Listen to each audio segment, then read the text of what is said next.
Marseille peut être une ville d'une beauté à couper le souffle. Il y a des quartiers dans le sud qui semblent épargnés par le temps, mais plus on s'aventure vers le nord, plus on sent une présence croissante et indésirable, les déchets. Récemment, RMC a décerné son Balai d'Or 2018 qui récompense la ville la plus sale de France à Marseille. Heureusement, certains habitants sont décidés à ne pas se laisser faire et ont engagé le combat. Je suis Eddie. Ramassez vos pique-niques en partant. Sinon, on ramasse vos meufs. Pourquoi est-ce que cette ville est sale? C'est cet effet de mixture de culture qui fait que tu manges d'eau et puis il y a du vent qui s'enlève le truc et puis le papier il est parti et puis t'as la flemme, tu vas pas le ramasser. C'est la faute du vent. Exactement. Ouais. Antoine, on est dans la capitale européenne des excuses. Ouais. Il y a le vent, c'est peut-être ma femme, c'est peut-être quelqu'un qui est fautif, mais c'est pas moi. On va nettoyer cette putain de belle motherfucking ville et la planète. C'est pour tout le monde. Eddie Platt, un prof d'anglais originaire de Leeds, que l'on voit ici emprunter la bière d'un inconnu, Cheers, mate. est arrivé à Marseille il y a 7 ans avec seulement une brosse à dents et le désir de maintenir la propreté, ce qui peut s'avérer difficile à Marseille. File-moi la bouteille, s'il te plaît. Top man. Cheers. Wow. Et du déchet est venu le déclic.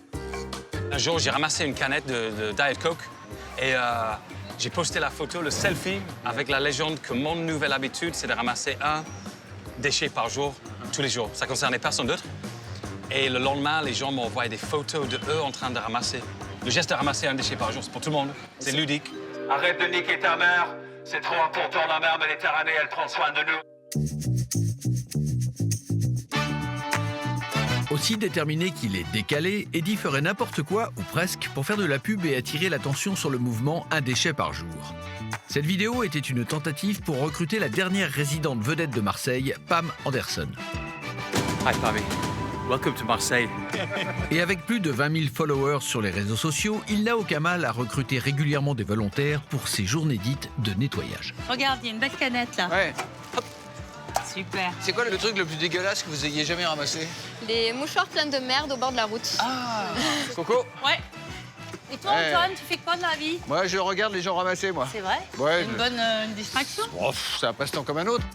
Fais le geste, fais ta part. Il y a toujours un mégot par terre. Il y a 2500 mégots jetés par terre chaque minute à Marseille. 150 000 mégots jetés par terre chaque heure à Marseille. Et si tu jettes toujours ton mégot par terre, bah t'es un mégot culé. Et pourquoi y a-t-il autant de mégots? Ils n'ont pas le droit de mettre des cendriers sur les tables. Ah, pourquoi? Pour pas qu'ils se battent, en fait, comme il y a des combats des fois le soir, en Ouais. fait, ils prennent des cendriers, ils se les cassent dessus. Ah, c'est très marseillais, ça. Voilà. Après une journée admirable passée à nettoyer la ville qu'il aime, Eddie aime bien ensuite peindre par-dessus. Non, ce n'est pas très logique, mais c'est ce qu'on aime chez Eddie. Moi, j'adore cette ville, c'est le diamant de l'Europe. Il faut juste la faire briller.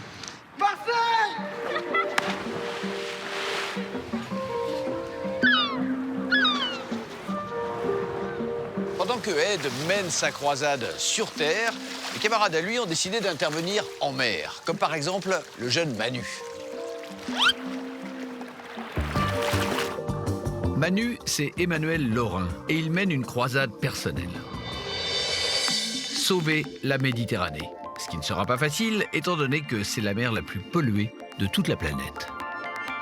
J'ai l'habitude d'aller nager, de faire des balades nautiques et j'ai constaté donc qu'il y avait énormément de plastique qui flottait, etc. Et plus je nageais, plus je voyais de déchets. Et sincèrement, c'est pas une métaphore. Un jour, je me suis véritablement pris un sac de chips dans la tronche et là, j'ai dit, c'est plus possible, il faut vraiment que je fasse quelque chose. Donc voilà, l'idée elle est partie là. Résultat, un projet de grande ampleur d'éco-activisme intitulé Le Grand Saphir. La mission de sensibilisation de Manu impliquait de nager de Marseille à Toulon à peu près 120 km en 15 jours. Je te montre là-dedans. Que des trucs en plastique. En cours de route, il a ramassé autant de déchets que lui et son équipe de bénévoles pouvaient en transporter. C'est lié à notre consommation. On consomme de plus en plus de produits avec des emballages uniques. Aujourd'hui, quand tu ouvres un paquet de gâteaux, tu as un emballage par gâteau. Ce qui n'existait pas il y a 50 ans, c'était impossible. Allez. L'idée ultime, la base de la base, ce serait qu'on arrête de produire autant de plastique. Mais ça, c'est pas à moi de le faire, c'est aux industriels ou aux politiques de changer les lois.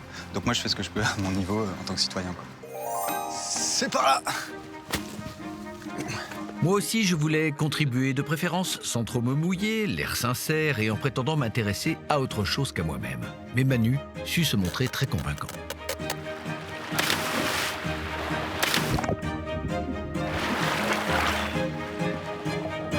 nous avons rejoint une flottille de bénévoles qui aidait Manu à nettoyer l'entrée du port. Il a d'ailleurs monté une société qui recycle les déchets et les transforme en objets fonctionnels comme des hamacs ou des gourdes. Je suis fier de le dire, je ne pense pas que même Nicolas Hulot ait plongé pour des tampons. Donc, peuple de Marseille, vous pourrez me remercier plus tard. Ce qui me fait toujours rire, c'est que quand je discute avec les Marseillais, ils me disent toujours les touristes sont dégoûtants, ils laissent des trucs partout par terre. Et quand je parle avec les touristes, ils me disent les Marseillais sont dégoûtants, ils laissent toujours. Donc il y a un débat comme ça, un peu sans fin. On est des Marseillais. Un des volontaires qui pagaillait à côté de Manu pendant son parcours épique n'était autre que notre ami Eddy. Et nous allons ramasser. Et avant de partir, il a voulu partager avec vous la motivation suprême pour nettoyer notre planète. Vous dites que ramasser des déchets, c'est sexy. Vous pouvez développer ça un peu? Oui, je te montre, Antoine. Ah oui. Tu vois? Ah oui, c'est très sexy, ouais. Merci, ça tombe bien. J'avais un peu T'as soif? Ouais, Ok. ouais, ouais.